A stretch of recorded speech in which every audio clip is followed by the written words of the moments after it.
नमस्कार, मैं बनवारीलाल कुशवाहा और आप देख रहे हैं C20 न्यूज़। देखते हैं आज की कुछ खास खबरें। अखिल भारतीय वैश्य एकता परिषद द्वारा फिरोजाबाद जिले के शुकोहाबाद एटा रोड स्थित होटल ग्रीन पार्क में एक पत्रकार वार्ता का आयोजन किया गया, जिसमें कानपुर देहात में होने वाले युवक युवती परिषद सम्मेलन पर विचार विमर्श किया गया। इस अवसर पर राष्ट्रीय अध्यक्ष सुमंत गुप्ता ने बताया कि विवाह योग्य युवक युवती परिषद सम्मेलन 14 जनवरी रविवार को झींझक कानपुर देहात रूपरतन वाटिका में किया गया है।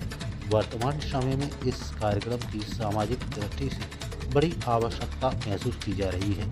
विवाह योग्य युवक युवतियों की आयु बढ़ती चली जा रही है। वर वधू न मिलने के कारण लोगों में तनाव महसूस किया जा रहा है। इसलिए एक स्थान पर प्रदेश के अधिकांश नगर के परिवार के लोगों को इस सम्मेलन में भाग लेने का आह्वान किया है। इस सम्मेलन में लोगों को बहुत बड़ा फायदा होता है। बाल कन्या आपस में एक दूसरे को बात कर लेते हैं, वह एक दूसरे को देख भी लेते हैं तथा लोगों को दूर दूर तक ढूंढने तक नहीं जाना पड़ता है। सम्मेलन में सम्मिलित होने वाले परिवारों को आवास व खाना सब कुछ फ्री में मिलता है। ऐसे कार्यक्रमों से समय और धरती भी बचत होती है। लोगों को परेशानी नहीं होती। नगर नगर और गांव-गांव जाकर इस कार्यक्रम के लिए लोगों को बुलाया जा रहा है, जिससे लोग ज़्यादा से ज़्यादा इसमें अपनी भागीदारी करें। कार्यक्रम में प्रदेश के कई लोगों को सम्मानित भी किया जाएगा। उन्होंने कहा कि व्यापारियों को जेल के बैरिक में सभी के साथ रखते हैं। उन्होंने कहा कि आगे बात की जा रही है कि व्यापारी को अलग से बैरिक में रखा जाए। उन्होंने कहा कि 22 जनवरी को अयोध्या में प्राण प्रतिष्ठा समारोह होने जा रहा है, जिस दिन व्यापारी भाई सभी मिलकर दीपोत्सव मनाएंगे।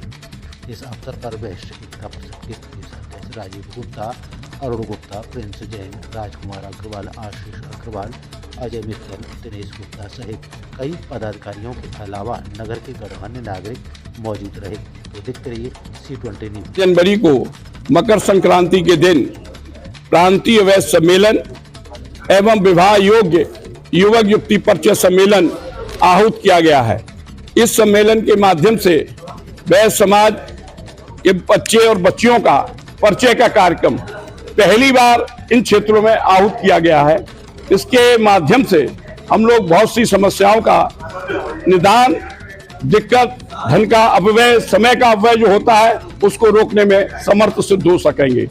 इसके साथ ही एक वर्ग से दूसरे वर्ग में वैश्य समाज के बच्चे और बच्चियों का एक स्थान पर देखने को मिलेगा, परिवार का बायोडेटा मिलेगा और आने वाले कल में वैवाहिक संबंध भी एक वर्ग से दूसरे वर्ग में करे, इसको प्रोत्साहित करने का काम, लिव इन रिलेशनशिप पर प्रतिबंध लगाने का काम, इसके विरुद्ध आवाज उठाने का काम इसलिए करेंगे तो ये समाज को तोड़ने का काम कर रहा है। इसके समाज की अनेकों विभीषिकाएं समाज के समक्ष आई हैं।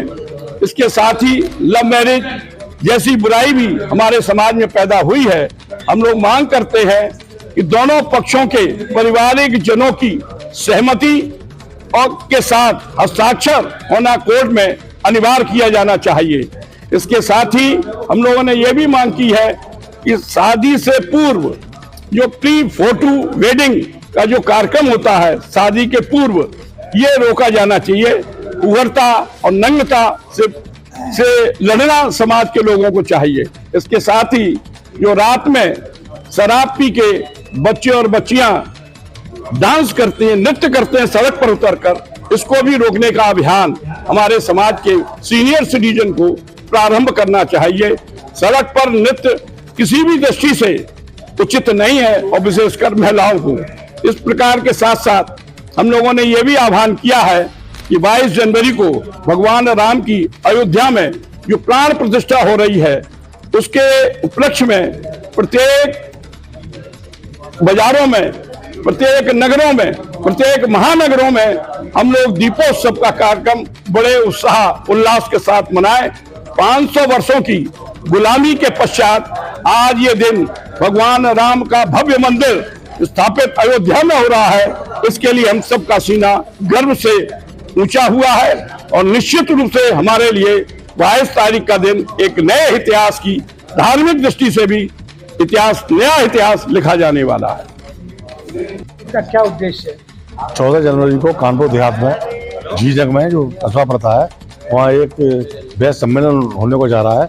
माननीय हमारे श्री सुमंत गुप्ता जो राष्ट्रीय अध्यक्ष जी हैं उनके सानिध्य में, तो ज़्यादा से ज़्यादा सुखवा से जनता पहुँचे और उसका लाभ उठाए। और शादियाँ भी होंगी उसमें, जो बहस बंधु हैं हमारे उनकी शादियाँ भी कराई जाएंगी।